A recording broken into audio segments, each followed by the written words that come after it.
తొట్టిల్లకుండా మిమ్మల్ని కాపాడుదును. ఎవరు చెప్తున్నారు? పరిశుద్ధాత్మ దేవుడు ఏం చేస్తాడంట? తొట్టిల్లకుండా మిమ్మల్ని కాపాడుదును, తన మహిమ ఎదుట ఆనందముతో మిమ్మల్ని నిర్దోషులుగా నిలువబెట్టుదును. ఎట్లా పెడతాడంట? ఆనందముతో. ఫస్ట్ ఎట్లా? ఆనందముతో నిర్దోషులుగా నిలువబెట్టుదును.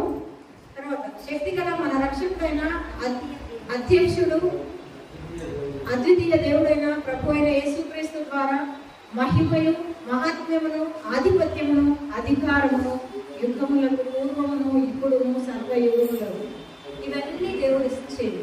అధికారము, ఆధిపత్యము, మహిమ, ఐశ్వర్యము, ఆనందము, సంతోషము, సమాధానము, తొట్టిల్లకుండా ఉండడము, వివేచన కలిగి ఉండడము, నిబ్రము కలిగి ధైర్యంగా ఉండడము, నేను విడువను ఎడబాయనన్న దేవుని వాగ్దానం